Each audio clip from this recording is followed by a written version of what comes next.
ॐ अज्ञानतिमिरान्धस्य ज्ञानाञ्जनशलाकया चक्षुरुन्मीलितं येन तस्मै श्रीगुरुवे नमः।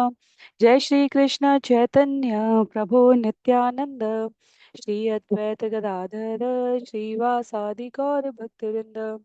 हरे कृष्णा कृष्णा कृष्णा हरे हरे, हरे राम राम राम हरे हरे, हरे कृष्णा कृष्णा कृष्णा हरे हरे, हरे राम राम राम हरे हरे। हरे कृष्णा। सभी भक्तों को सादर प्रणाम। चैतन्य चरितामृत सत्र 118 118 में सभी भक्तों का स्वागत है। हम सभी यहाँ पर कृष्णदास कविराज गोस्वामी द्वारा लिखित एवं भक्ति वेदांत स्वामी श्रील प्रभुपाद द्वारा तात्पर्य सहित विवेचित चैतन्य चरितामृत पुस्तक श्रवण कर रहे हैं, जिसमें मध्य लीला अध्याय 20 आज के सत्र में।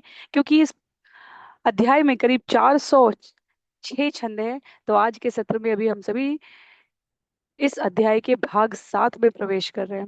भगवान के गुणावतारों ब्रह्मा विष्णु महेश के रूप में प्रादुर्भाव के उपरांत कृष्णदास कविराज गोस्वामी जो चैतन्य महाप्रभु सनातन गोस्वामी को बतला रहे हैं, उसको उल्लिखित करते हुए कहते हैं, निजांश कलाय कृष्ण तमो गुण निजांश कलान कृष्ण तमो गुण अंगीकरी संहारार्थे माया संगी रुद्र रूप धरी। पूर्ण पुरुषोत्तम भगवान श्री कृष्ण अपने एक पूर्ण अंश का विस्तार करते हैं और तमोगुण को स्वीकार करते हुए इस जगत का संहार करने के लिए रुद्र रूप धारण करते हैं। तो किसी को रुद्र रूप समझ श्रवण करके ये नहीं भगवान शिव को भूत पिशाचों गणों इनके संग देखकर ये नहीं समझना चाहिए कि ये भगवान का महादेव का स्वभाव है। नहीं, भगवान इन तीन गुणों में, रजोगुण में वे ब्रह्मा है, सतोगुण में वह विष्णु है, और तमोगुण को, क्योंकि प्रकृति के तीनों तत्वों को एक निश्चित समानता संभार धारण करने के लिए समान स्तर की अर्हता चाहिए। इसलिए यहाँ लिखा है तमोगुण को स्वीकार करते हुए भगवान रुद्र रूप धारण करते हैं। वास्तव में श्रील प्रभुपाद यहाँ तात्पर्य में बहुत स्पष्ट है, महादेव जीव नहीं है और विष्णु के समान नहीं है। इसलिए कहा जा रहा है क्योंकि वह तमोगुण में जो जीव है उनको आश्रय दे रहे हैं। तो अन्य रुद्र रूप का ये वर्णन कृष्ण का अन्य विस्तार है और ये स्पष्ट रूप से यहाँ पर व्यक्त किया गया है। शिव जी या ब्रह्मा जी का जो अवतार है वो विष्णु की परम शक्ति की अनुपस्थिति का सूचक है, और ब्रह्मा जी तथा शिव जी को इस माया जगत की सृष्टि में इस भूमिका के लिए इस स्वरूप में भगवान ने प्रस्तुत किया है। कहते हैं छंद संख्या 308 में, माया संग विकारी रुद्र भिन्न भिन्न रूप जीव तत्व नहे नहे कृष्ण स्वरूप। यही हम लोग यहाँ चर्चा कर रहे हैं, पहले भी इसकी चर्चा हो चुकी है। रुद्र शिव जी के विविध रूप हैं जो माया की संगति से उत्पन्न रूपांतर है। यद्यपि रुद्र जीव तत्व नहीं है, फिर भी उन्हें कृष्ण का स्वांश नहीं माना जा सकता। तो इसीलिए ये स्थिति भेदा भेद तत्व या अचिंत्य भेदा भेद अर्थात एक साथ भिन्न और अभिन्न होना कहलाती है। रुद्र एक ही साथ विष्णु तत्व से अभिन्न भी है और भिन्न भी है। माया की संगति के कारण वे विष्णु तत्व से भिन्न है, और साथ ही कृष्ण के संग के कारण, उनके विस्तार के कारण वह उनके संग एक भी है। तो ब्रह्मा जी ने इसको सबसे अच्छे स्वरूप में प्रस्तुत किया। जब हम ब्रह्म संहिता का दूध और दही का उदाहरण श्रवण करते हैं तो हमें वो स्पष्ट होता है। यहाँ कृष्णदास कविराज गोस्वामी जी उसे बताते हुए कहते हैं, दुग्ध ये न अम्ल योगे दधि रूप धरे दुग्धांतर वस्तु नहे दुग्ध नह हैते नारे। जब दूध में जामन डाल दिया जाता है तो वह दही में परिवर्तित हो जाता है, अम्ल योगे। इस तरह दही दूध ही है पर फिर भी वह दूध नहीं है। तो रुद्र की स्थिति बिल्कुल उसी अर्थ में बताई गई है। शिव जी तथा ब्रह्मा जी गुणावतार हैं क्योंकि वे भौतिक गुणों के संग में हैं। रुद्र विष्णु के रूपांतर हैं, जैसे दही दूध का रूपांतर है। तो दही दूध नहीं है पर दूध से भिन्न भी नहीं है, और इसके लिए शास्त्र शब्द प्रयोग करते हैं भेदा भेद का, अचिंत्य भेदा भेद, जो हमारी समझ से परे की बात है। सबकी स्थिति नहीं है कि वह सीधे परम शुद्ध सत्व में भक्ति आरंभ कर दे।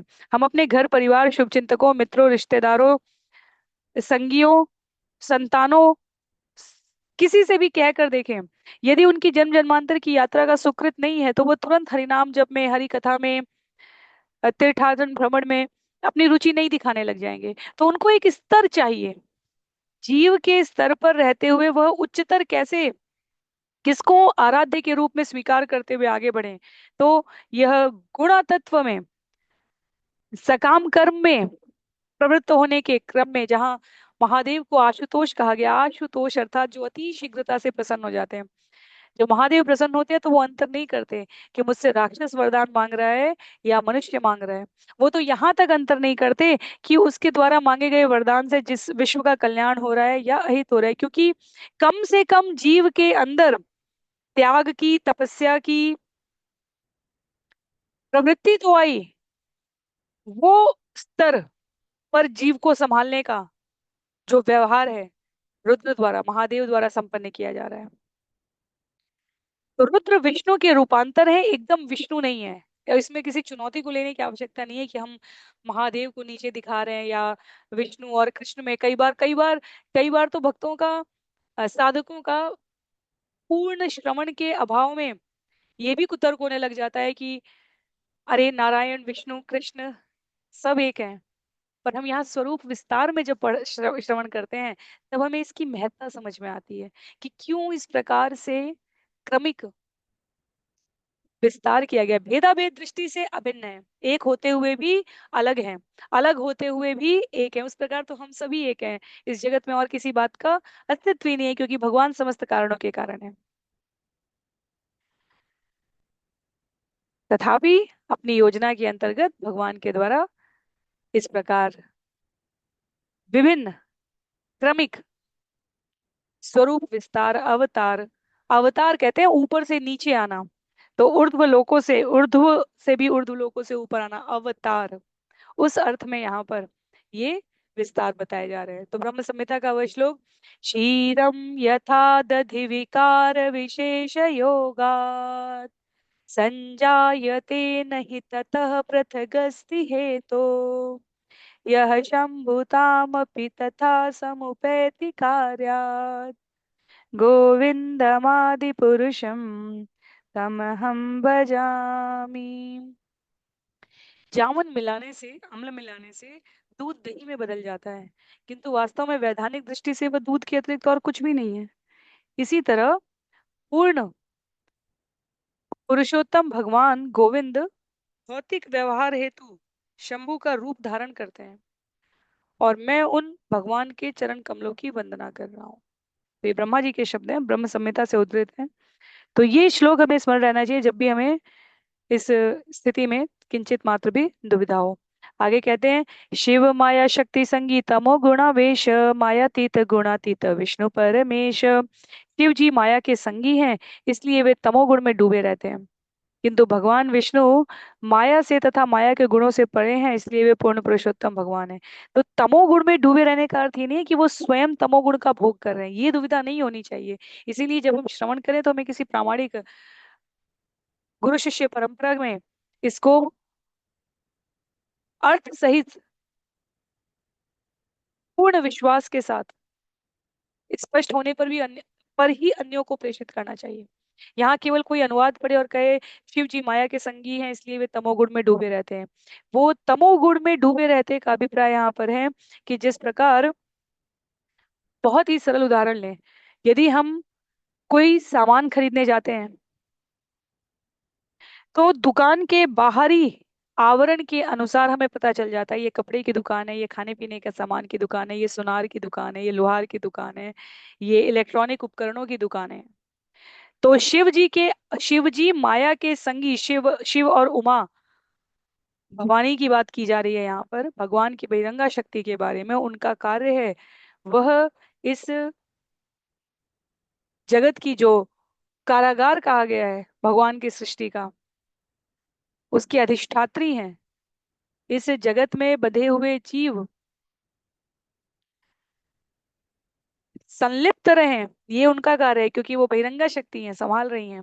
तो शिव जी के वेश में, उनके आसपास के परिवेश में जब तमोगुण लक्षित परिलक्षित होता है, शिव जी स्वयं उपासक हैं, वो सदैव वैष्णवा नाम यथा शंभो कहा गया है, भगवत गीता में भगवान ने कहा है। पर तमोगुण में डूबे रहने का आशय यहाँ पर आसपास ऐसे लक्षण प्रस्तुत करते हुए दिखना जिससे कम से कम जीव हमारे पास आए। कपड़े की दुकान दिखेगी तभी हम कपड़े की दुकान में जाएंगे, मोबाइल की दुकान में जाकर हम खाने का सामान नहीं मांगेंगे।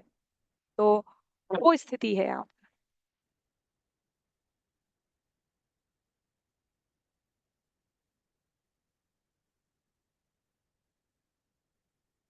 शिव जी यहाँ पर तात्पर्य में सभी सभी पंक्तियां बहुत महत्व की हैं। मैं स्क्रीन शेयर करती हूँ जिससे हम हमारे विचारों में स्पष्टता रहे। शंकराचार्य जी तक ने स्वीकार किया है, नारायण परो अव्यक्तात्। विष्णु इस भौतिक जगत की परिधि से परे हैं, माया के वशीभूत नहीं है। वैधानिक स्थिति में शिव जी महाभागवत है, और क्योंकि वह तमोगुण को स्वीकार कर रहे हैं, उस भाव को स्वीकार कर रहे हैं, अतः कहा गया है कि वह विष्णु के समकक्ष नहीं, तथापि जीव भी नहीं है। तो शिव जी की माया, ये जो दिखने वाली स्थिति है वो माया में संलग्न स्थिति है। वास्तव में वह महाभागवत की स्थिति में उनका स्वभाव जो है वो महाभागवत है, पर उनका जो आसपास का संग है वो हमें तमोगुण में लिप्त दिख सकता है। शिव शिव शक्ति युक्त शश्वत त्रिलिंगो गुण संवृत वैकारिकस्तजश्च तामसश्चेत्य हम त्रिधा। शिव जी के विषय में सच बात तो यह है कि वे सदैव तीन भौतिक आवरणों वैकारिक, तेजस तथा तामस से आवृत रहते हैं।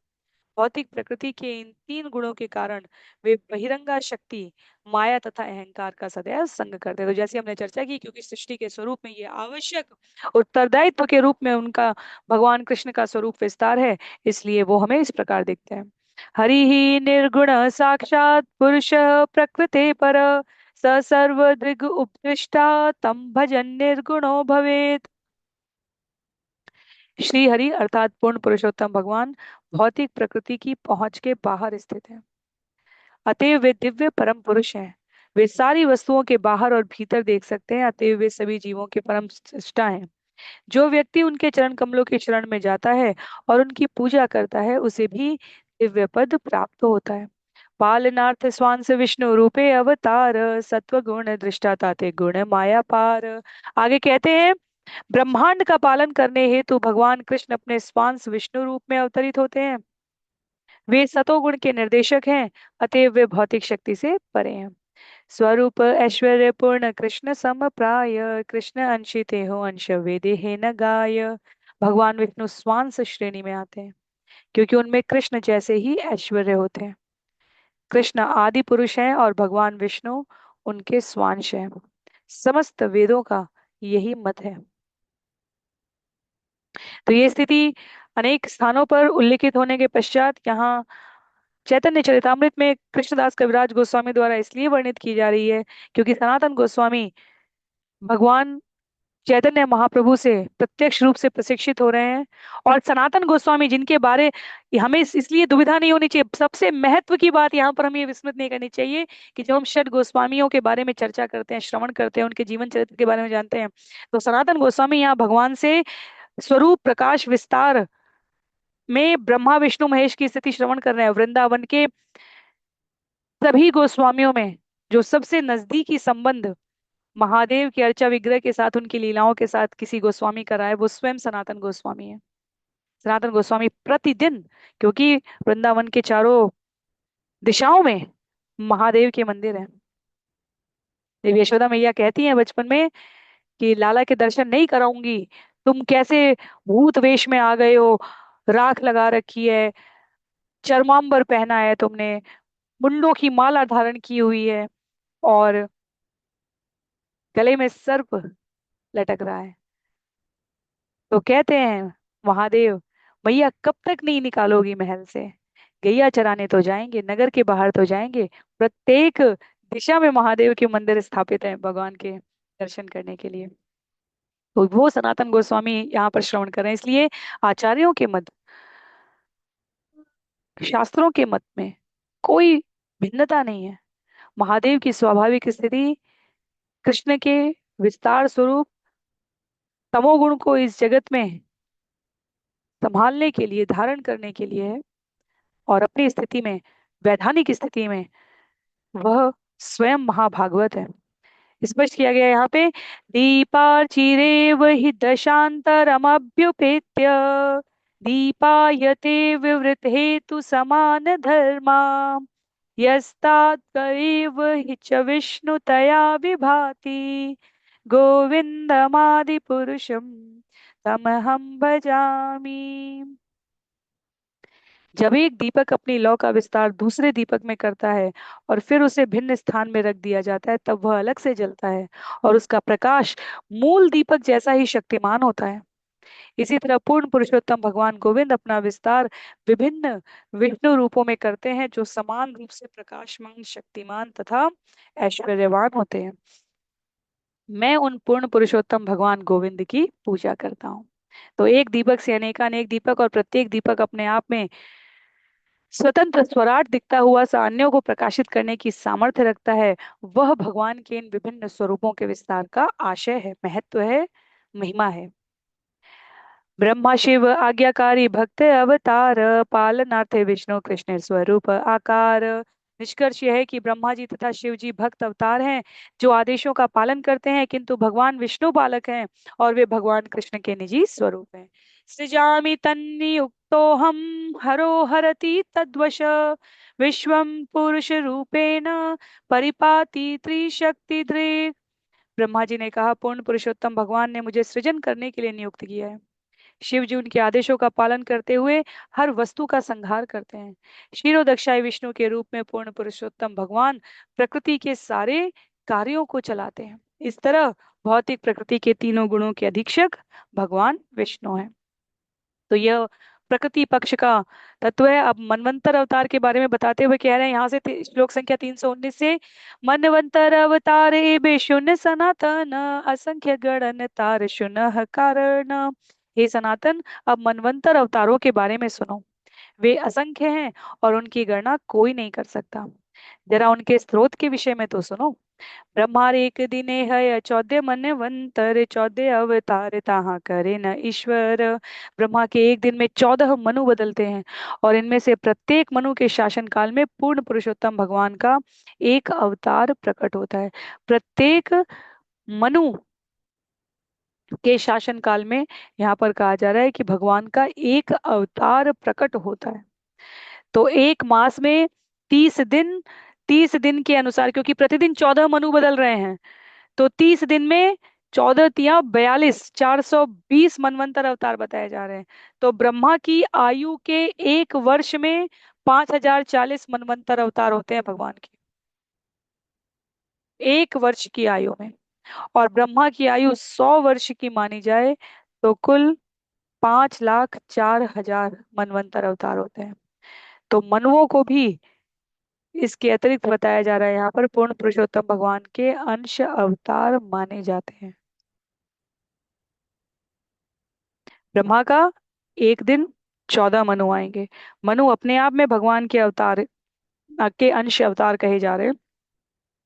और प्रत्येक मनवंतर, प्रत्येक मनु के जीवन काल में एक बार भगवान का मनवंतर अवतार हो रहा है। तो इस प्रकार अब प्रतिदिन के 14 अवतार के अनुसार एक मास में 420, एक वर्ष में 5040 और 100 वर्ष में 5,04,000 मनवंतर अवतार है भगवान के।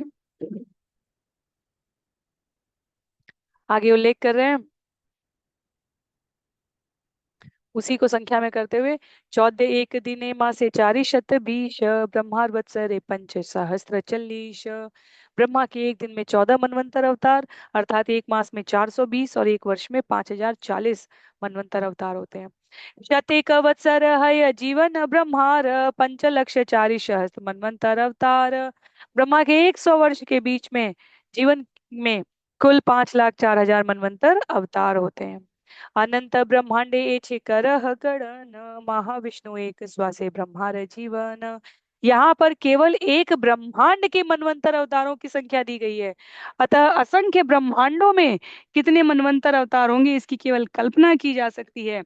और इतने सारे ब्रह्मांड तथा ब्रह्मा महाविष्णु के एक श्वास काल तक ही विद्यमान रहते हैं। तो जो सबसे अधिक आश्चर्यचकित बात मुझे लगती है वो ये सोचना कि हम कह रहे हैं सांस लेने और छोड़ने से ब्रह्मांडों का सृजन और संहार हो रहा है। सांस लेना और छोड़ना कितना दीर्घकालिक कार्य है। हम सभी स्वाभाविक रूप से सांस लेते हैं। यदि किसी को सांस लेते समय, नाक से बाहर निकालते समय और भीतर लेते समय यदि बार बार ध्यान जा रहा है, इसका अर्थ है कि स्वास्थ्य संबंधी कुछ अवरोध है। नहीं तो श्वास लेना हमारी स्वाभाविक क्रिया है। और महाविष्णु के एक श्वास लेने और वापस छोड़ने में ब्रह्मांड बन रहे हैं और समाप्त हो रहे हैं। और उस ब्रह्मांड में कहा जा रहा है, ब्रह्मांड किससे बन रहा है? ब्रह्मा जी की आयु के अनुसार उनकी संख्या ब्रह्मांडों की आयु बताई जा सकती है। तो ब्रह्मांड के ब्रह्मा की 100 वर्ष की आयु 360 दिन में 5,04,000 मनवंतर अवतार हो रहे हैं भगवान के। वर्षों की तुलना में ये संख्या बहुत आगे है।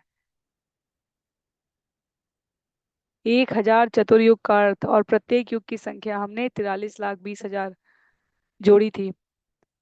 और उस अनुसार 43,20,000 के आगे 3 जीरो और लगाकर, और ये सिर्फ एक श्वास छोड़ने और लेने की काल अवधि बताई जा रही है।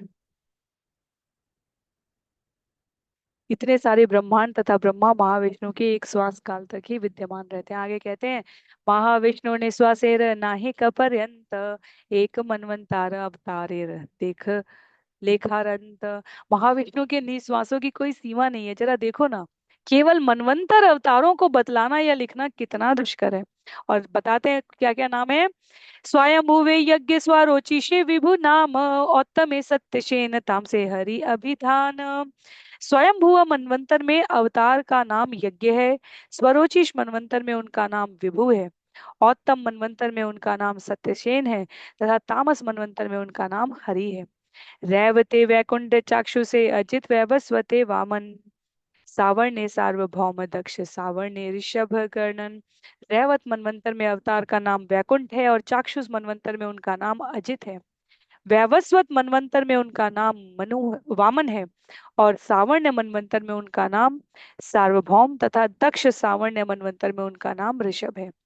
ब्रह्म सावर्णेय विश्वक सेन धर्म से तु धर्म सावर्ण्ये रुद्र सावर्ण्य सुधामा योगेश्वर देव सावर्ण्य। तो इसको हम लोग छंद के रूप में भी पढ़ सकते हैं।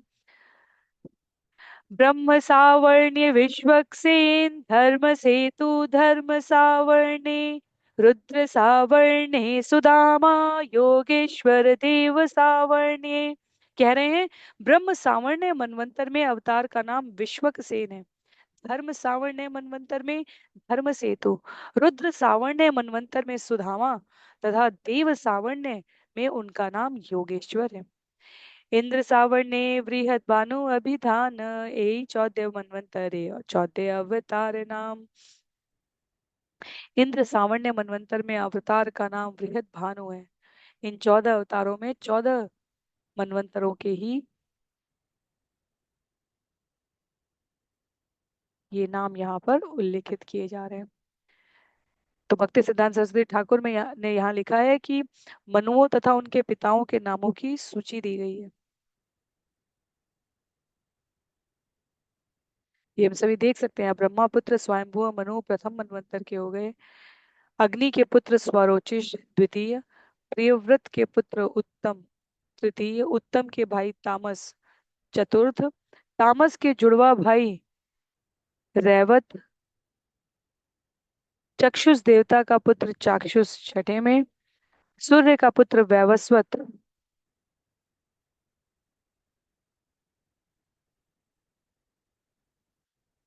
सातवें में है। सूर्य देव तथा उनकी पत्नी छाया के पुत्र सावर्णी। वरुण के पुत्र दक्ष सावर्णी। उपश्लोक के पुत्र ब्रह्म सावर्णी। और इसी प्रकार 11 12 13 14 के लिए यहाँ लिखा है, रुद्र रुचि सत्यसहा तथा भूति के पुत्र क्रमशः रुद्र सावर्णी धर्म सावर्णी देव सावर्णी तथा इंद्र सावर्णी बताए गए। युगावतार एबे शून्य सनातन सत्य त्रेता द्वापर कली युगे रगणन। हे सनातन, अब मुझसे युग अवतारों के विषय में सुनो। तो मनवंतर अवतारों के पश्चात अब युग अवतारों के बारे में। सर्वप्रथम युग चार हैं: सतयुग, त्रेता युग, द्वापर युग तथा कल युग। शुक्ल रक्त कृष्ण पीत क्रमे चारि वर्ण धरी कृष्ण करेन युग धर्म। चारों युगों सत्य, त्रेता, द्वापर तथा कलयुग में भगवान चार रंगों में अवतरित होते हैं। ये रंग क्रमशः श्वेत, लाल, काले तथा पीले हैं। ये रंग विभिन्न युगों में अवतारों के हैं। आसन्न वर्णात्रयो ह्यस्य गृह्णतोऽनुयुगं तनु शुक्लो रक्तस्तथा पीत इदानीं कृष्ण गतां गत।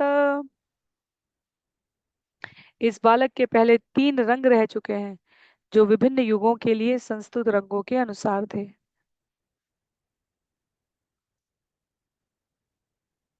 पहले वह श्वेत, लाल तथा पीला था, किंतु अब उसने श्याम रंग धारण कर लिया। तो ये उल्लेख भागवतम का है, इसलिए हमें पीले से पहले श्याम रंग की बात बताई जा रही है।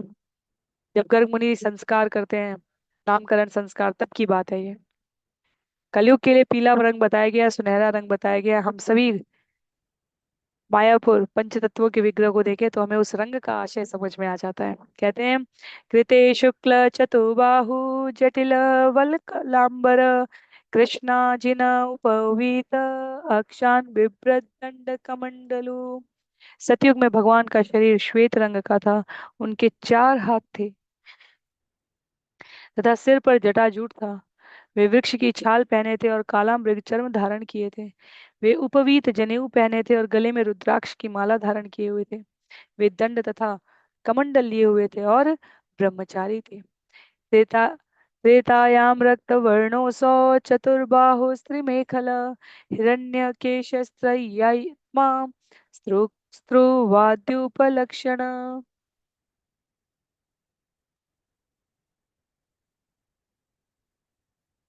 त्रेता युग में भगवान का शरीर रक्त वर्ण का था और उनकी चार भुजाएं थी।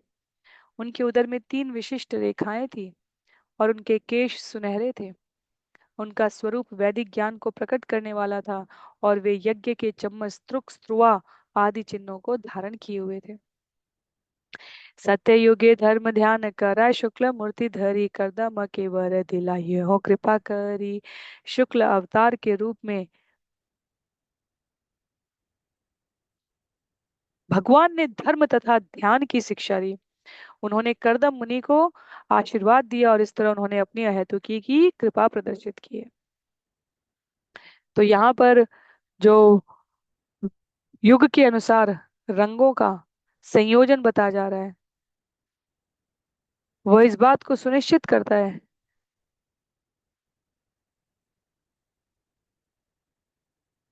कि विभिन्न प्रकार के अवतारों के इस श्रृंखला के मध्य में युगावतार का क्रम अनावरोधित तरीके से बिना किसी अवरोध के चलता रहा है।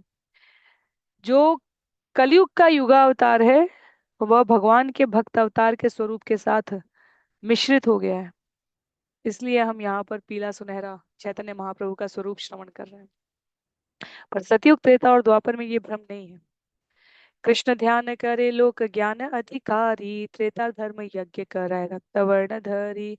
सतयुग में लोग सामान्यतः आध्यात्मिक ज्ञान में अग्रसर होते थे और कृष्ण का सहज ही ध्यान कर सकते थे। त्रेता युग में लोगों का वृत्ति परक कार्य बड़े बड़े यज्ञ को संपन्न करना था। भगवान ने रक्तवर्ण धारण करके इसे प्रोत्साहित किया। कृष्ण पदार्चन है द्वापरेर धर्म कृष्ण वर्णे कराए लोके कृष्णार्चन कर्म। द्वापर युग में लोगों का वृत्ति परक कार्य कृष्ण के चरण कमलों का पूजन करना था। अतएव भगवान कृष्ण ने श्याम वर्ण धारण करके लोगों को प्रोत्साहित किया कि वे उनकी पूजा करें। तो सतयुग में ध्यान धारणा, त्रेता में यज्ञ, द्वापर में अर्चा विग्रह की पूजा और कलयुग के लिए यहाँ पर आगे उल्लेख आएगा। कहते हैं आचार्य, द्वापरे भगवान श्याम पीतवाशान जायुध श्रीवत्सादिभिः अंक्यश्च लक्षण रूप लक्षित। द्वापर युग में भगवान श्याम वर्ण के साथ प्रकट होते हैं। वे पीतांबर धारण किए रहते हैं। वे अपने आयुध लिए रहते हैं तथा कौस्तुभ मणि एवं श्रीवत्स चिन्हों से सुशोभित रहते हैं। उनके लक्षणों का वर्णन इसी रूप में किया जाता है। नमस्ते वासुदेवाय, नमः संकर्षणाय च, प्रद्युम्नाय अनिरुद्धाय, तुभ्यं भगवते नमः। श्रीमद् भागवतम स्कंद 11 अध्याय 5 श्लोक संख्या 29 की स्तुति है ये। करभाजन मुनि ने जब महाराज निमि विशिष्ट युगों के अवतार और उनकी पूजा विधि के बारे में बता रहे हैं, तो नव योगेंद्रों में से एक करभाजन मुनि ब्राजा से मिलकर उनको भावी अवतारों के विषय में बता रहे हैं। और वहां आता है, मैं उन पूर्ण पुरुषोत्तम भगवान को सादर नमस्कार करता हूँ जिन्होंने वासुदेव, संकर्षण, प्रद्युम्न तथा अनिरुद्ध रूप में अपना विस्तार किया। ही मंत्रे द्वापरे करे कृष्णार्चन, कृष्ण नाम संकीर्तन कलि युगे धर्म। इस मंत्र से लोग द्वापर युग में कृष्ण की पूजा करते हैं। कलयुग में लोगों का वृत्तिपरक कर्म है कृष्ण के पवित्र नाम का सामूहिक कीर्तन। क्योंकि कले दोष निधि राजन अस्ति एको महान गुण, कीर्तनादेव कृष्णस्य मुक्त बंध परम व्रजेत। दोषों से भरे हुए इस कलयुग में फिर भी एक सद्गुण है, और वह ये कि मात्र हरे कृष्ण महामंत्र का कीर्तन करने से मनुष्य भौतिक बंधन से छूट सकता है। तो चैतन्य महाप्रभु स्वयं अपने मुखारविंद से कलयुग में हरे कृष्ण के मंत्र द्वारा भगवान की पूजा की जाती है इसे प्रसारित कर रहे हैं।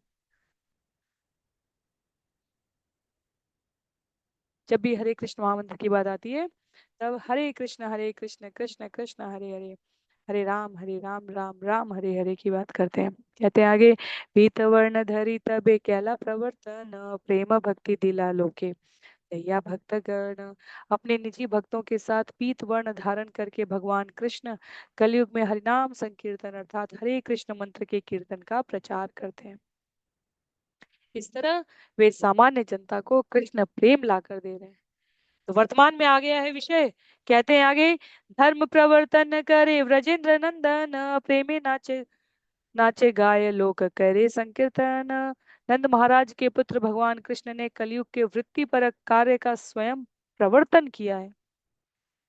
वे कीर्तन करते हैं, भाववेश में नाचते हैं, और इस तरह समस्त जगत सामूहिक कीर्तन करता है। कृष्णवर्णं त्विषा कृष्णं, शांगोपांगास्त्र पार्षदम, यज्ञ संकीर्तन प्राय यजंती ही सुमेधश। प्रसिद्धतम श्लोकों में आता है यह। स्कंद 11 अध्याय 5 श्लोक संख्या 32।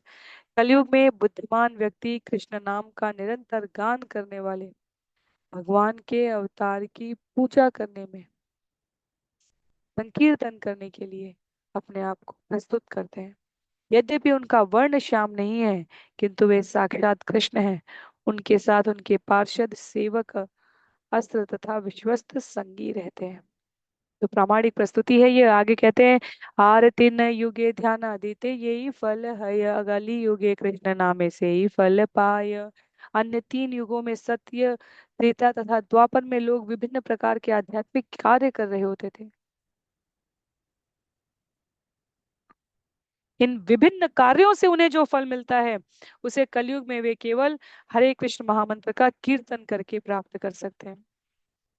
तो ये वार्ता है, जब हम हरिनाम जप की महिमा श्रवण करते हैं तब ये सभी श्लोक हमारी स्मृति में आते हैं, क्योंकि यह शास्त्रों में प्रामाणिक रूप से उद्धृत है।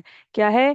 कलेर दोषो निधि राजन अस्ति हेको महान गुण, कीर्तनादेव कृष्णस्य मुक्त बंध परम व्रजेत। अभी हमने श्रवण किया, कलयुग जो दोषों से भरा है, इस युग में फिर भी एक उत्तम उत्तम गुण है। वो ये कि हरे कृष्ण महामंत्र के कीर्तन मात्र से मनुष्य भवबंधन से मुक्त हो सकता है और दिव्य धाम को प्राप्त कर सकता है। कृते यद्धायतो विष्णुं त्रेतायां यजतो मखे, द्वापरे परिचर्यायां कलौ तद्धरि कीर्तनात्। सतयुग में विष्णु का ध्यान करने से, त्रेता युग में यज्ञ करने से, और द्वापर युग में भगवान के चरण कमलों की सेवा करने से जो फल प्राप्त होता है, उसे कलयुग में हरे कृष्ण महामंत्र के कीर्तन द्वारा ही प्राप्त किया जा सकता है।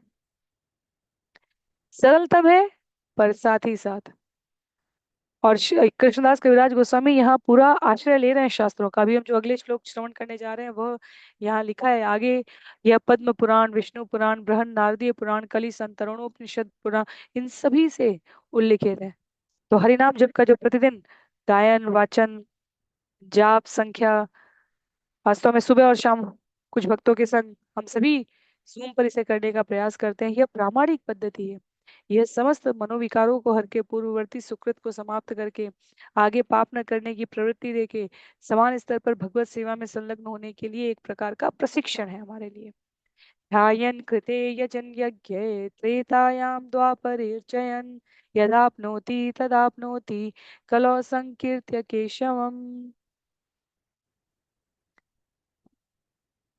सतयुग में ध्यान से, त्रेता में यज्ञ से तथा द्वापर में कृष्ण के चरण कमलों को पूजन करने से जो फल प्राप्त होता है उसे कलयुग में केवल केशव के गुणगान द्वारा प्राप्त किया जा सकता है। तो ये सब श्लोक हैं अलग अलग स्थानों से। कलिम सभा जयत्यार्या गुणज्ञा सार भागिन यत्र संकीर्तनेनैव सर्व स्वार्थोभिलभ्यते। जो लोग उन्नत और अत्यंत योग्य हैं तथा जीवन के सार में रुचि रखते हैं वे कलयुग के सद्गुणों को जानते हैं। ऐसे लोग कलयुग की पूजा करते हैं क्योंकि इस युग में हरे कृष्ण महामंत्र के कीर्तन मात्र से मनुष्य आत्मज्ञान में प्रगति कर सकता है और जीवन का लक्ष्य प्राप्त कर सकता है। सबसे सरलतम पंक्तियों में समझने के लिए हम जो उदाहरण लेते हैं वो ये कि एक जीवित व्यक्ति और मृत व्यक्ति में अंतर चेतना का है, और चेतना को संबद्ध किया जा रहा है यहाँ हरिनाम जप करके, क्योंकि ध्वनि ऊर्जा है और ध्वनि के द्वारा इंद्रियों को एकाग्र करके भगवान के श्री चरणों में अपना ध्यान, अपनी एकाग्रता सुनिश्चित की जा रही है। हम माने या ना माने, मृत्यु के पश्चात, ये शरीर छूटने के पश्चात ये हमारे अधिकार में नहीं है कि हम अपना शरीर चुन सकें। कुत्ते, बिल्ली, पशु, पक्षी, पुनः मनुष्य, देव, यज्ञ, यक्ष, गंधर्व, असुर क्या बनेंगे हमें नहीं पता। हम माने या ना माने, हमारे नहीं मानने से कोई फर्क नहीं पड़ता। जो नियम है, जो सिद्धांत है जिससे प्रकृति संचालित हो रही है वो यह है। तो बुद्धिमान व्यक्ति इस जगत में वो कहा जाता है जो अपने भविष्य के बारे में पूर्ववर्ती विचार करके रखता है। आध्यात्मिक दृष्टि से परम बुद्धिमान उसे कहा गया है जो अपने भावी जीवन के लिए भी तैयारी करके रखता है। भक्ति शास्त्र ही एकमात्र ऐसा विज्ञान है, ज्ञान है, जिसे हम हर युग में, हर जन्म के साथ, हर बदलते शरीर के साथ प्रस्तुत कर सकते हैं। अन्यथा किसी भी और योनि में जन्म लेने से हमें उसको अपने मूल स्वरूप में प्राप्त करना अनेकों बार दूभर हो जाता है, इसका अनुभव होगा। भगवान के कीर्तन से बढ़कर और नाम जप, सेवा, अर्चा, विग्रह, नवधा विधि, भक्ति की विधि में लगे बिना और कोई मार्ग नहीं है। ये सभी साक्ष्य इस ओर इंगित कर रहे हैं। कहते हैं पूर्ववर्त लिखी अबे गुणावतार गण असंख्य संख्यातार नाहय गणन। जैसा कि मैंने गुना अवतारों का वर्णन करते हुए बतलाया था, उसी तरह इन अवतारों को भी असंख्य समझना चाहिए, क्योंकि किसी के भी द्वारा इनकी गणना नहीं की जा सकती। चारि युग अवतारे एई, चारि युग अवतारे एई तगड़न शुनि भंगी करी तारे पूछे सनातन। इस तरह मैंने चारों युगों के अवतारों का विवरण प्रस्तुत किया। यह सब सुनकर सनातन गोस्वामी ने महाप्रभु को अप्रत्यक्ष रूप से इंगित किया। क्या किया? राजमन राजमंत्री सनातन बुद्ध ये बृहस्पति प्रभु कृपाते पूछे असंकोच मति। सनातन गोस्वामी नवाब हुसैन शाह के अधीन एक मंत्री थे और वे निसंदेह स्वर्ग के प्रमुख पुरोहित बुद्धिमान जैसे ही बुद्धिमान थे। भगवान की असीम कृपा के फलस्वरूप यहाँ कहते हैं कृष्णदास कविराज गोस्वामी, सनातन गोस्वामी बिना किसी संकोच के महाप्रभु से प्रश्न कर रहे हैं। तो क्या कहते हैं? अति शुद्र जीव मुई नीचे नीचाचार के मने जानी बकली ते को न अवतार। सनातन गोस्वामी ने कहा मैं अत्यंत शुद्र हूँ, मैं नीच हूँ और मेरा आचरण नीच है। भला मैं कैसे जान सकता हूँ कि कलयुग में कौन अवतार है? यदि हम ये पंक्तियां पढ़ें कि सनातन गोस्वामी स्वयं को क्या कह रहे हैं, ये उनके शब्दों में व्यक्त किए गए शब्द है। हमारा किसी भी प्रकार का इसमें कोई संशय युक्त विकार जनित भाव नहीं आना चाहिए। ये उनकी विनम्रता है, ये उनकी सदाशयता है, ये उनकी विगलित कर देने वाली मानसिक स्थिति है, जिसमें वो कह रहे हैं कि हरयुग के तो अवतार को समझ लिया, उनके लक्षणों को, चिन्हों को प्रदर्शित करते हुए आपने बता दिया, कलयुग के अवतारों को कैसे समझे। प्रभु कहे अन्य अवतार शास्त्र द्वारे जानी, कलि ते अवतार तैछे शास्त्र वाक्य मानी।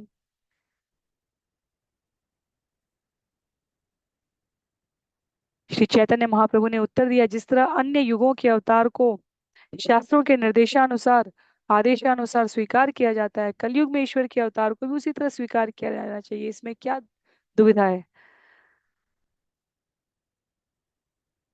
श्रील प्रभुपाद यहाँ तात्पर्य में कहते हैं कि भक्त के जीवन के रूप में तो हमारे पास सरलता होनी चाहिए, दुविधा तो हमारे जीवन से दूर होनी चाहिए।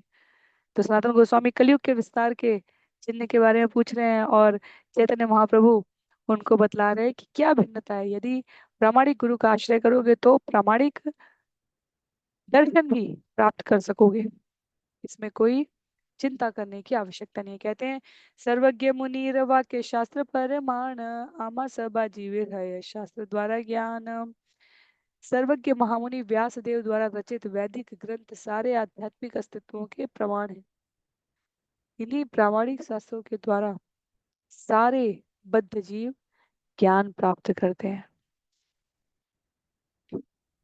ज्ञान, जिस प्रकार हम लोगों ने अभी हरे कृष्ण चुनौती पुस्तक श्रवण करना आरंभ किया है, प्रतिदिन सुबह जाप करने के उपरांत, तो उसमें बेनफोर्ड डॉक्टर डॉक्टर बेनफोर्ड प्रश्न कर रहे हैं श्रील प्रभुपाद से कि मैं इस जगत के परम सत्य को प्रयोग करके सिद्धांतिक रूप से अन्यों के द्वारा अनुभूत किए गए इन अनुभवों को लिखकर भगवान के बारे में जान सकता हूँ। श्री प्रभुपाद ने कहा, नहीं, आप नहीं जान सकते। क्यों? क्योंकि आप अपूर्ण हैं, और अपूर्ण से पूर्ण को नहीं प्राप्त किया जा सकता, नहीं समझा जा सकता, नहीं प्राप्त किया जा सकता, तो उस अवस्था को नहीं समझा जा सकता। इसके लिए आपको पहले पूर्णता जिनके पास है उनके संवाहक के रूप में पत्राचार करना चाहिए, और उचित पत्र और शिक्षा प्राप्त होने पर ही अपने व्यवहार को गति देनी चाहिए।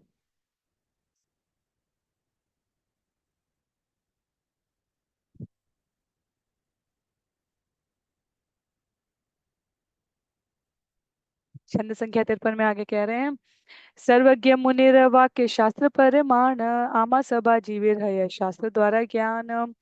सर्वत्र महामुनि व्यासदेव द्वारा सर्वज्ञ महामुनि व्यासदेव द्वारा रचित वैदिक ग्रंथ सारे आध्यात्मिक अस्तित्व के प्रमाण हैं। इन्हीं प्रामाणिक शास्त्रों के द्वारा सारे बद्ध जीव ज्ञान प्राप्त कर पाते हैं। तो ये यहाँ पे इसी बात का उल्लेख किया गया है। कोई केवल पुस्तक खरीद कर घर लाकर ज्ञान नहीं प्राप्त कर सकता। क्रमिक विकास के द्वारा अध्ययन के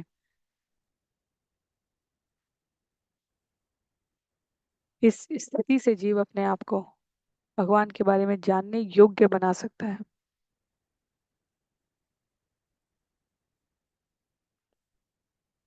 आगे छंद संख्या 354 में कहते हैं, अवतार नाही कहे आमी अवतार, मुनि सब जाने करे लक्षण विचार।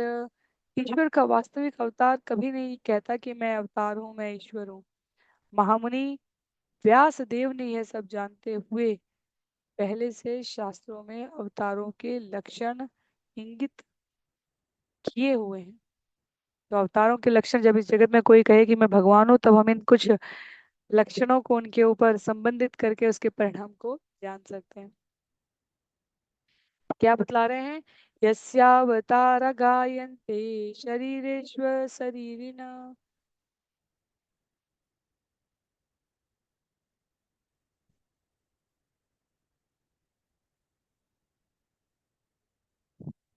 यस्यावतार ज्ञानयन्ते शरीरेश्वर शरीरिण, तैस्ते अतुल्य अतिशय विदेहिषु असंगते। भगवान का शरीर भौतिक नहीं होता, फिर भी वे अपने दिव्य शरीर के अवतार के रूप में मनुष्यों के बीच जाते रहते हैं। अतः ये समझना अत्यंत कठिन है कि कौन अवतार है। वे कुछ तो अपने अद्वितीय शौर्य से तथा कुछ उन असाधारण कार्यों से जो देहधारी जीवों के लिए असंभव है, कहे जाते हैं कि वे पूर्ण पुरुषोत्तम भगवान के अवतार हैं। तो अनेक अनेक अवतारी बाबा समय समय पर इतिहास में दृष्टिगोचर हुए हैं, पर उनकी मृत्यु सामान्य जन उनके जीवन के आचार व्यवहार की शुद्धता, अनुशासन, प्रियता उस स्तर की नहीं दिखी। कृष्ण के त्याग को, कृष्ण के सामर्थ्य को, कृष्ण के विद्वत्ता को, कृष्ण के सौंदर्य को, कृष्ण की शक्तियों को, समग्र रूप से यदि कृष्ण के ऐश्वर्य की बात की जाए तो उनके इन ऐश्वर्यों का लक्षण उनके अवतारी स्वरूपों में दृष्टिगोचर है। देहधारी जीवों के लिए असंभव है, लिखते हैं यहाँ पर,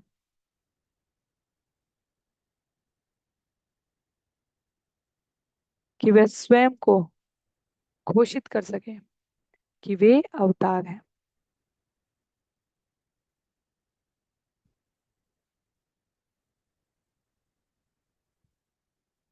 स्वरूप लक्षण आर तटस्थ लक्षण, ए दुई लक्षण वस्तु जाने मुनि गण। बड़े बड़े मुनि किसी वस्तु को दो लक्षणों से जान पाते हैं, स्वरूप लक्षण से और तटस्थ लक्षण से। तथापि भगवान सहायता कर रहे हैं सनातन गोस्वामी की पहचानने के लिए, कहते हैं आकृति प्रकृति स्वरूप, स्वरूप लक्षण कार्य द्वारा ज्ञान ए तटस्थ लक्षण। आकृति तथा प्रकृति और रूप ये निजी लक्षण है, प्रभु के कार्यकलापों का ज्ञान तटस्थ लक्षण प्रस्तुत करता है। भागवतारंभे व्यास मंगल आचरणे परमेश्वर निरूपिल ए दुई लक्षणे। श्रीमद् भागवतम के मंगलाचरणों में श्रील व्यास देव ने दिव्य पुरुषोत्तम भगवान का वर्णन इन्हीं लक्षणों से किया है। बहुत सुंदर है, भगवान के लक्षणों को, प्रकृति को, कार्यों को शास्त्र की भाषा में जानकर हम अंतर कर सकते हैं कि कौन भगवान है और कौन भगवान होने का दिखावा कर रहा है। तो श्रीमद् भागवतम स्कंद एक अध्याय एक श्लोक संख्या एक यहाँ पर उद्धृत कर रहे हैं कृष्णदास कविराज गोस्वामी, क्या बताने के लिए। जन्माद्यस्य यतोऽन्वयादितरतश्च चार्थेष्वभिज्ञ स्वराट् तेने ब्रह्म हृदय आदि कवये मुह्यन्ति यत्सूरय तेजो वारिमृदां यथा विनिमयो यत्र त्रिसर्गो मृषा धाम्ना स्वेन सदा निरस्तकुहकम् सत्यम परम धीमहि।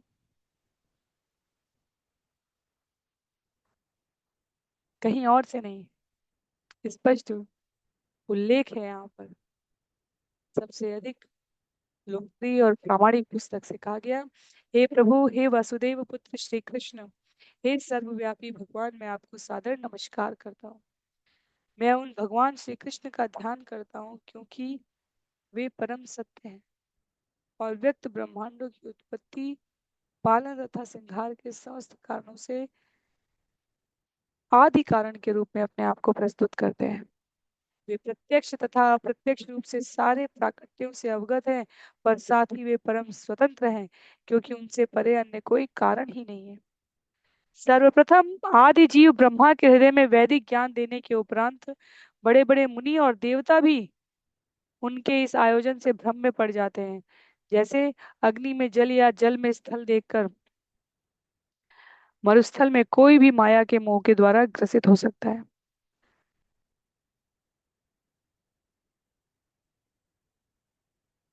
अंतिम कुछ पंक्तियों में कहते हैं, उन्हीं के कारण ये सारे भौतिक ब्रह्मांड जो प्रकृति के तीन गुणों की प्रकृति क्रिया के कारण अस्थायी रूप से प्रकट होते हैं, वास्तविक लगने लगते हैं, और जबकि ये होते अवास्तविक है। अतः मैं उन भगवान श्री कृष्ण का ध्यान करता हूँ जो भौतिक जगत के भ्रामक रूपों से सर्वथा मुक्त अपने दिव्य धाम में निरंतर निवास करते हैं क्योंकि वे परम सत्य हैं। तो भागवतम का बिल्कुल आरंभिक श्लोक है ये, जहाँ जन्माद्यस्य से ये सूचित करता है हमें कि सर्वोच्च केवल भगवान है।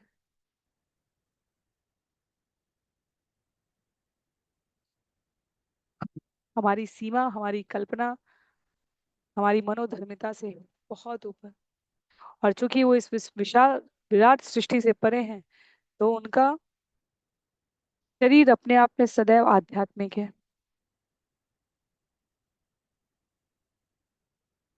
यहाँ तक कि हम देखें तो ब्रह्मा जी, जो इस ब्रह्मांड के सबसे प्रथम जीव कहे जाएंगे, वे भी भगवान के स्वरूप को लेकर भ्रमित हो गए। आगे कहते हैं,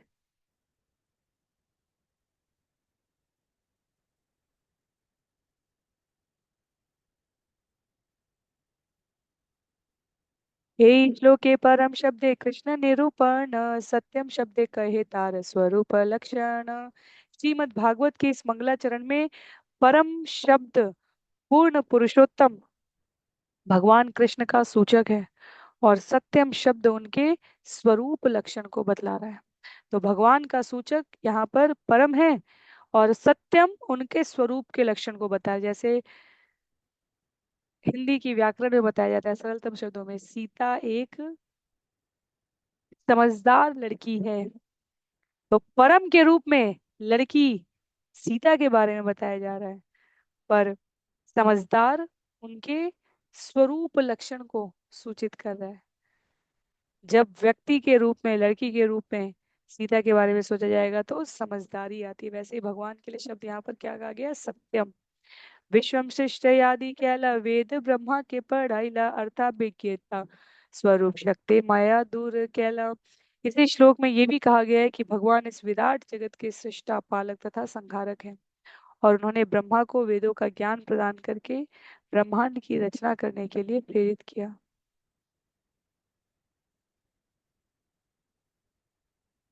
ये भी कहा गया है कि भगवान को पूर्ण प्रत्यक्ष तथा अप्रत्यक्ष ज्ञान है। वे भूत, वर्तमान तथा भविष्य को जानने वाले हैं, और उनकी निजी शक्ति माया से अलग है। यही सब कार्य तार तटस्थ लक्षण, अन्य अवतार एचे जाने मुनि गण। ये सारे कार्यकलाप उनके तटस्थ लक्षण हैं, क्योंकि यहाँ पर बात हो रही थी एक तो प्रत्यक्ष लक्षणों की और दूसरी तटस्थ लक्षणों की। तो स्वरूप से, शास्त्रों के उल्लेख से और तटस्थ लक्षणों से लिखते हैं यहाँ पर, महान मुनि लोग स्वरूप तथा तटस्थ लक्षणों के संकेत से पूर्ण पुरुषोत्तम भगवान के अवतारों को जान पाते हैं, और कृष्ण के सारे अवतार वास्तव में इसी प्रकार समझे गए हैं। अवतार काले है जगत गोचर, यही दुई लक्षण के है जान ये ईश्वर। भगवान के अवतार प्रकट होने के समय जगत भर में विख्यात हो जाते हैं, क्योंकि लोग अवतार के मुख्य लक्षण, जिन्हें स्वरूप तथा तटस्थ कहा जाता है, जानने के लिए शास्त्रों को देखते हैं। इस तरह ये अवतार मुनियों द्वारा जाने जाते हैं।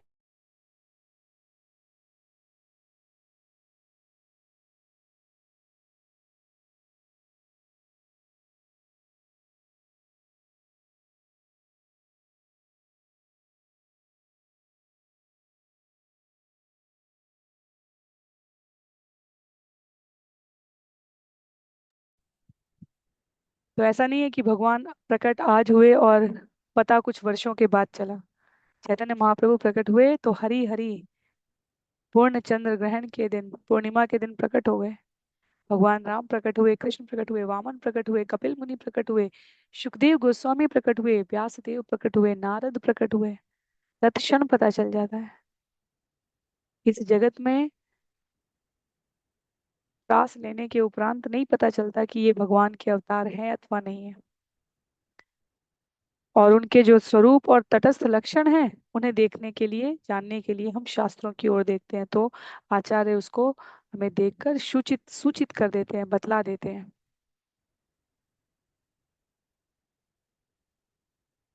उल्लेख है आगे, सनातन कहे याते ईश्वर लक्षण, पीतवर्ण कार्य प्रेम दान संकीर्तन। सनातन गोस्वामी ने कहा, जिस पुरुष में भगवान के लक्षण पाए जाते हैं उसका रंग पीला है, उसके कार्यकलापों में भगवत प्रेम वितरण तथा भगवान नाम का कीर्तन सम्मिलित है। तो सनातन गोस्वामी संकेत कर रहे हैं अपनी भाषा में कि भगवान आप हमें भगवान के अवतारों के बारे में बता रहे हैं, और कहते हैं कि शास्त्र इसकी व्याख्या करेंगे, पर यहाँ साक्षात आप स्वयं बैठे हैं। और इसलिए कहते हैं सनातन गोस्वामी, कली काले से ही कृष्ण अवतार निश्चय, सुदृढ़ करिया कह याओ का संशय। इस युग में कृष्ण के अवतार का संकेत इन्हीं लक्षणों से मिलता है। कृपया इसकी पुष्टि अवश्य करें जिससे मेरे सारे संदेह दूर हो जाए। तो श्रील प्रभुपाद लिखते हैं तात्पर्य में, सनातन गोस्वामी इस तथ्य की पुष्टि चाहते थे कि इस युग में चैतन्य महाप्रभु कृष्ण के अवतार है ये कहा जाए, क्योंकि शास्त्र के अनुसार कलयुग में भगवान सुनहरा पीत वर्ण धारण करेंगे, कृष्ण प्रेम तथा संकीर्तन आंदोलन का वितरण करेंगे। और शास्त्र तथा संत जनों के अनुसार ये गुण श्री चैतन्य महाप्रभु में सुस्पष्ट थे। अतः ये स्पष्ट था कि श्री चैतन्य महाप्रभु कृष्ण के अवतार थे।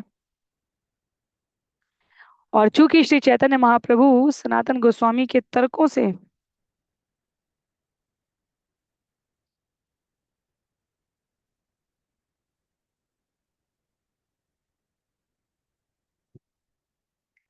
बच नहीं सकते थे, इसलिए वे इस बात पर मौन रह गए, जिसका अर्थ हुआ कि उन्होंने अप्रत्यक्ष रीति से सनातन के कथन को स्वीकार कर लिया।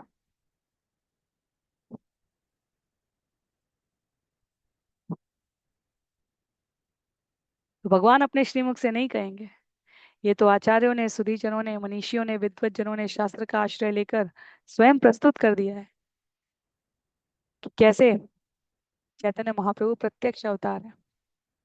छंद संख्या 366 में आगे उल्लेख आता है, प्रभु कहे चतुराली छाड़ सनातन, सत्यावेशावतारे न विवरण। कह रहे हैं भगवान, हे सनातन तुम अपनी चतुराई छोड़ो और अब तुम शक्त्यावेश अवतार का विवरण समझने का प्रयत्न करो। शक्त्यावेश अवतार कृष्ण असंख्य गणन, दिग्दर्शन करी मुख्य मुख्य जन। भगवान कृष्ण के शक्त्यावेश अवतार असंख्य हैं, मैं उनमें से मुख्य मुख्य अवतारों का वर्णन करता हूँ।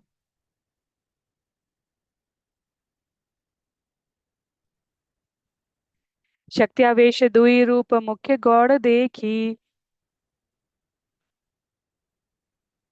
साक्षात शक्ति अवतार आभासे विभूति लिखी।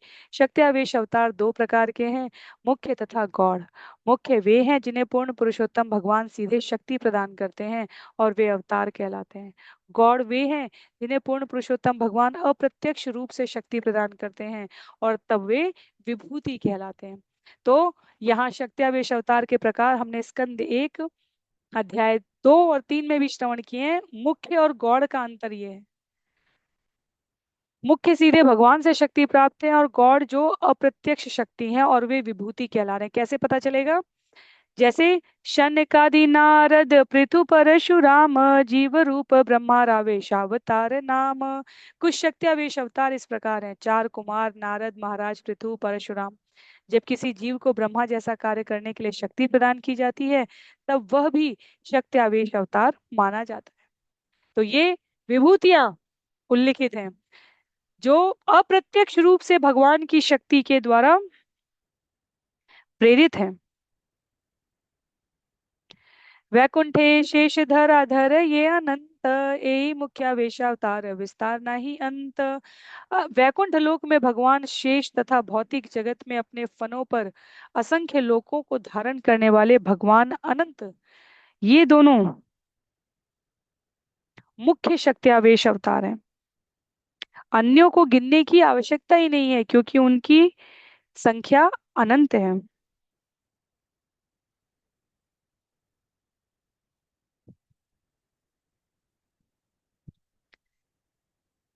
तन काद्य ज्ञान शक्ति नारद शक्ति भक्ति ब्रह्मा यश सृष्टि शक्ति अनंत भू धारण शक्ति। कहते हैं चारों कुमारों में ज्ञान शक्ति निहित की गई थी, नारद में भक्ति की शक्ति निहित की गई थी, ब्रह्मा जी में सृजन करने की शक्ति निहित की गई थी और असंख्य लोगों को धारण करने की शक्ति भगवान अनंत में निहित की गई थी।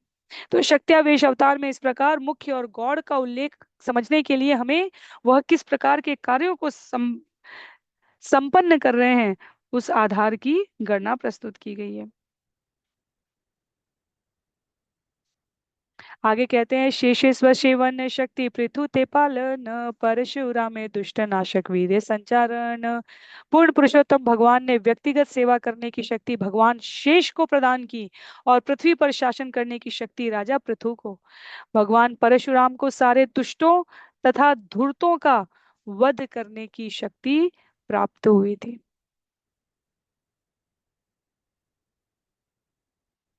तो हमें यहाँ पे पहले स्वरूपों के बारे में, तत्पश्चात शक्ति के बारे में, और उसके उपरांत अब मनवंतर, युगावतार, गुणावतार के बाद शक्ति आवेश अवतार, भगवान के 6 प्रकार में ये अंतिम प्रकार चल रहा है। तो कुछ को शक्ति प्रत्यक्ष रूप से भगवान के द्वारा प्रदत्त है और कुछ अप्रत्यक्ष रूप से प्राप्त कर रहे हैं। राजा पृथु शासन करने की, शेष भगवान की व्यक्तिगत सेवा करने की, अनंत सृष्टि को संभालने की, ब्रह्मा जी सृष्टि को बनाने की, नारद की भक्ति की शक्ति, या सनक सनंदन सनातन सनत कुमार की ज्ञान की शक्ति। यहाँ यहाँ उल्लेख है परशुराम में धूर्त दुष्टों का वध करने की शक्ति। ये सब भगवान के द्वारा निहित की गई है।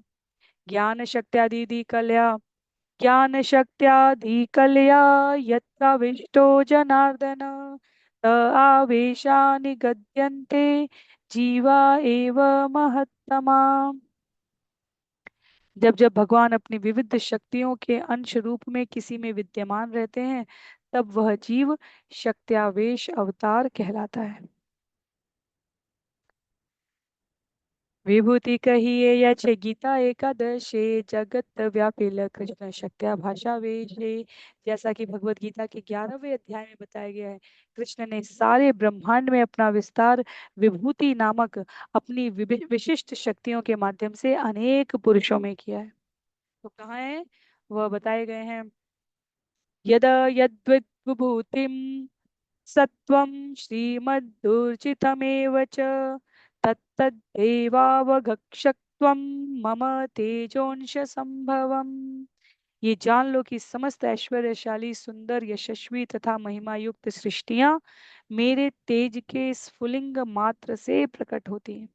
तो भगवत गीता अध्याय 10 में जहाँ 43 श्लोक हैं करीब, और 41वें श्लोक में भगवान कहते हैं कि ये तो गिनने की कुछ 84 86 शक्तियां मैं यहाँ पर बता रहा हूँ, विभूतियां बता रहा हूँ।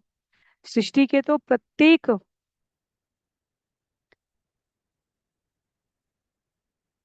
दृष्टिगोचर चर और अचर तत्वों में स्फुलिंग मात्र से प्रकट होने वाली मेरी ही शक्तियां हैं। आगे छंद संख्या 376 में कहते हैं भगवान, अथवा बहुना एतेन किम ज्ञातेन तवार्जुन विष्टभ्य अहम इदम कृत्स्नम एकंशेन स्थित जगत। किंतु हे अर्जुन, इस समस्त विस्तृत ज्ञान की आवश्यकता ही क्या है? मैं तो अपने एक अंश मात्र से इस संपूर्ण ब्रह्मांड में व्याप्त हूँ,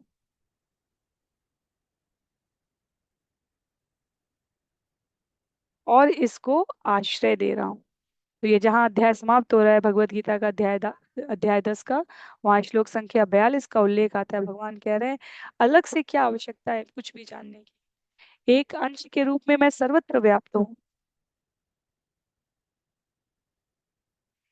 यही तक कहिलु शक्त्यावेश अवतार, बाल्य पौगंड धर्मेर शुनः विचार।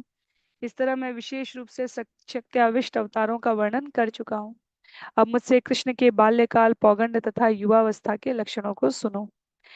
किशोर शेखर धर्मी व्रजेंद्र नंदन, प्रकट लीला करी बारे यबे करे मन। महाराज नंद के पुत्र के रूप में भगवान कृष्ण स्वभावतः आदर्श किशोर हैं, और वे इस अवस्था में अपनी लीलाएं प्रकट करना चाहते हैं। क्या है वो लीलाएं? आदो प्रकट कराय माता पिता भक्त गणे, पाछे प्रकट है जन्मादिक लीला क्रमे। स्वयं प्रकट होने के पूर्व भगवान अपने कुछ भक्तों को अपने माता पिता तथा घनिष्ठ संगियों के रूप में प्रकट होने देते हैं। इसके बाद वे इस तरह प्रकट होते हैं मानो जन्म ले रहे हों, और फिर बढ़कर क्रमशः शिशु तथा किशोर बनते हैं। वयसो विविधत्वेपि सर्वभक्ति रसाश्रय, धर्मी किशोर एवात्र नित्य लीला विलासवान। पूर्ण पुरुषोत्तम भगवान नित्य लीला विलास करते हैं, और वे सभी प्रकार की भक्ति के आश्रय हैं। यद्यपि उनकी अवस्थाएं विविध हैं, किंतु इनमें किशोर अवस्था सर्वोत्तम है। तो नित्य लीला विलास के इन भक्ति आश्रय के स्वरूपों में अपनी विभिन्न अवस्थाओं में भगवान की किशोरावस्था युवा पूर्ण सर्वोत्तम बताई गई है। कहते हैं, पूतना वधादियत लीला शणे शणे सब लीला नित्य प्रकट करे अनुक्रमे। जब भगवान कृष्ण प्रकट होते हैं तो वे क्षण क्षण अपनी लीलाएं प्रकट करते हैं, यथा पूतना वध इत्यादि।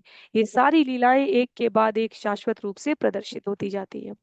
अनंत ब्रह्मांड तार नाही कगड़न, कौन लीला कौन ब्रह्मांडे है प्रकटन। कृष्ण की क्रमिक लीलाएं क्षण अनुक्षण अनंत ब्रह्मांड में किसी न किसी रूप में प्रकट हो रही हैं। इन ब्रह्मांडों को गिन पाना संभव नहीं है, और न ही इनमें से किसी न किसी ब्रह्मांड में भगवान की कोई न कोई प्रकट हो रही लीला को नकार पाना। वास्तव में देखा जाए तो ब्रह्मांडों की लीलाओं के परे अपने जीवन की प्रतिदिन की घटनाओं में हम भगवान की लीलाओं का दर्शन कर सकते हैं। यदि हमारे जीवन में स्पष्टता है, विचारों की निर्मलता है, कार्यों की पवित्रता है, तो हमें हर क्षण में भगवान की किसी न किसी स्थान पर घटित होने वाली लीला के दर्शन होते हैं। यही मत सब लीला ये न गंगाधार, से लीला प्रकट करे ब्रजेंद्र कुमार। इस तरह भगवान की लीलाएं बहते गंगा जल के समान है। ये नंद महाराज के पुत्र द्वारा इस प्रकार प्रकट की जाती हैं। क्रमे बाल्य पौगंड केशोरता प्राप्ति रास आदि लीला करे, कैशोरे नित्य स्थिति। भगवान कृष्ण बाल्यकाल पौगंड तथा किशोरावस्था की लीलाएं प्रकट करते हैं।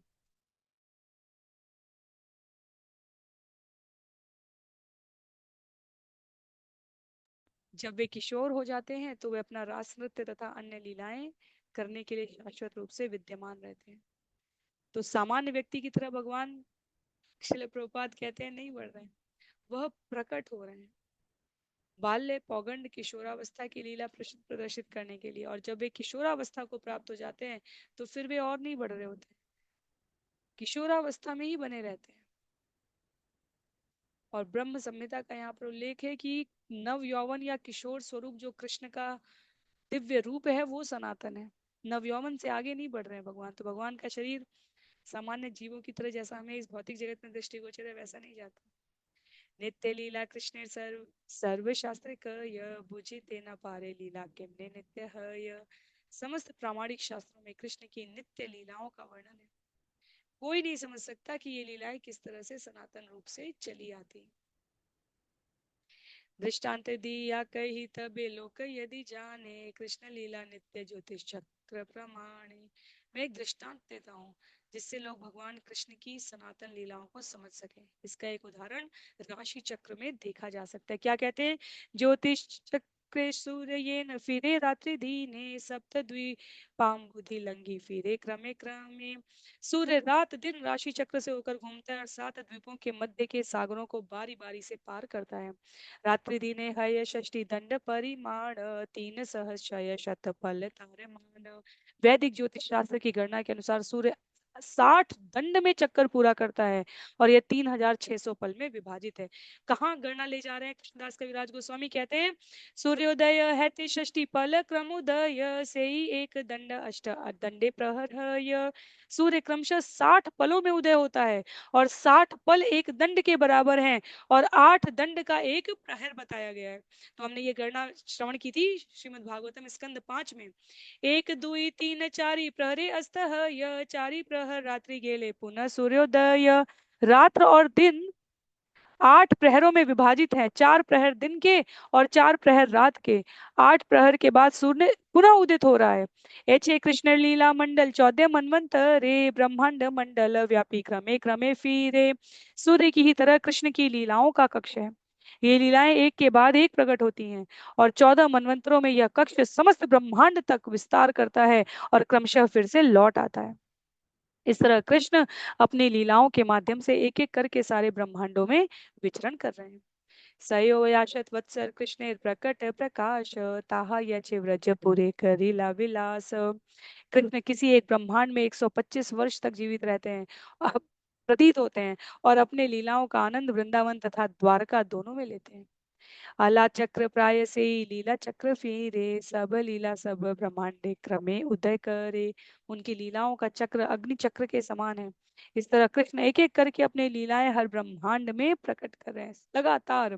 जन्म बाल्य पौगंड कैशोर प्रकाश, पूतना वधादि करी मौशलांत विलास। कृष्ण के जन्म, बाल्यकाल, पौगंड तथा किशोरावस्था की लीलाएं पूतनावत से लेकर मौसल लीला अर्थात यदुवंश के नाश तक प्रकट होती है। और ये सारी लीलाएं प्रत्येक ब्रह्मांड में चक्कर लगा रही हैं। कौन ब्रह्मांड कौन लीला धय अवस्थान, ताते लीला नित्य कहे आगम पुराण। क्योंकि कृष्ण की सारी लीलाएं लगातार घटित होती रहती हैं, अतएव प्रत्येक क्षण कोई लीला किसी न किसी ब्रह्मांड में विद्यमान रहती है। फलतः वेद तथा पुराण इन्हें नित्य लीला कहते हैं। गोलक गोकुल धाम विभु कृष्ण सम, कृष्ण क्षाय ब्रह्मांड गणे ताहर संक्रम। गोलोक नामक आध्यात्मिक धाम जो सुरभि गौओं की चारण भूमि है, कृष्ण के ही समान शक्तिशाली तथा ऐश्वर्यमय है। और कृष्ण की इच्छा से मूल गोलोक तथा गोकुल धाम उनके साथ साथ सारे ब्रह्मांडों में प्रकट हो रहे हैं। तो ये अंतिम कुछ छंद है इस अध्याय के। कहते हैं यहाँ पर, अतएव गोकुल गोलोक स्थाने नित्य विहार, ब्रह्मांड गणे क्रमे प्राकट्यताहार। कृष्ण की लीलाएं नित्य मूल गोलोक वृंदावन ग्रह में निरंतर चलती हैं, और यही लीलाएं भौतिक जगत में प्रत्येक ब्रह्मांड में क्रमशः प्रकट हो रही है। तो सूर्य के आकाश में गति से लेकर निकटस्थ तुलना जो की जा रही है सूर्य के इस गति की, वह एक एक ब्रह्मांड से भ्रमण होते हुए भगवान की लीलाओं को प्रस्तुत करने के लिए बताई जा रही है। जैसे सूर्य आकाश में गति करता हुआ समय की माप कर रहा है, वैसे ही ब्रह्मांड में कृष्ण का जन्म प्रकट होकर पूतनावध लीला से आगे बढ़ते हुए सौर गणना के 125 वर्ष में, जो भगवान श्री कृष्ण के जीवन के एक क्षण के बराबर ही कहे जा सकते हैं, उसमें असंख्य ब्रह्मांडों में भगवान इस प्रकार प्रकट और अप्रकट होते जा रहे हैं।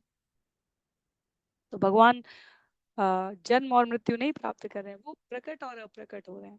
व्रजे कृष्ण सर्वेश्वर प्रकाशे पूर्ण, तम पुरी द्वय पर व्योमे पूर्णतर पूर्ण।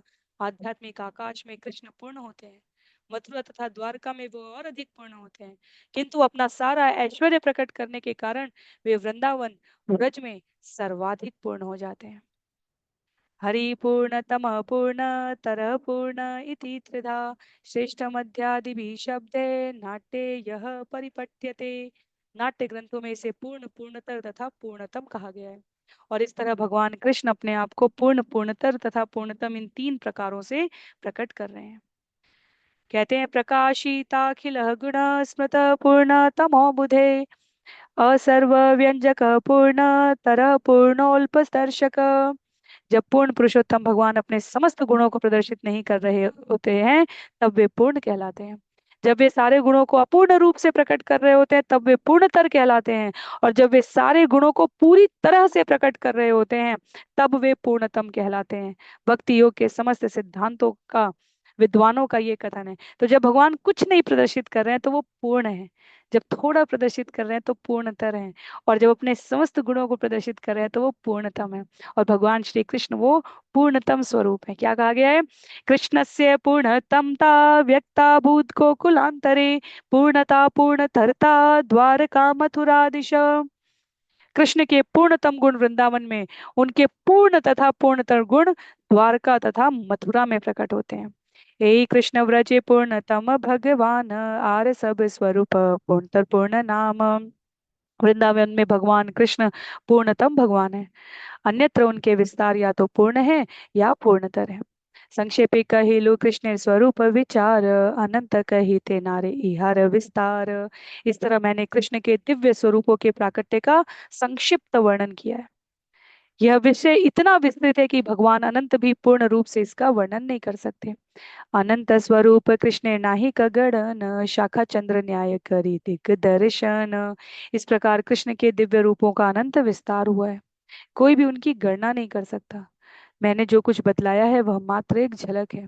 यह उसी तरह है जैसा कि किसी वृक्ष की शाखाओं में से होकर चांद को दिखलाना। एक झलक दे रहे हैं। वो कहते हैं, यहाँ यही शून्य पड़े से ही भाग्यवान, कृष्ण रस स्वरूप तत्व किचु ज्ञान।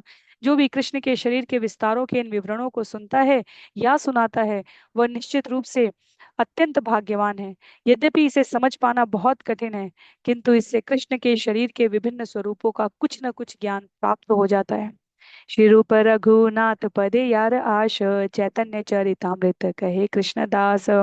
श्री रूप तथा श्री रघुनाथ के चरण कमलों की वंदना करते हुए सदैव उनकी कृपा का इच्छुक मैं कृष्णदास उनके चरण चिन्हों का अनुगमन करते हुए श्री चैतन्य चरितामृत कह रहा हूँ।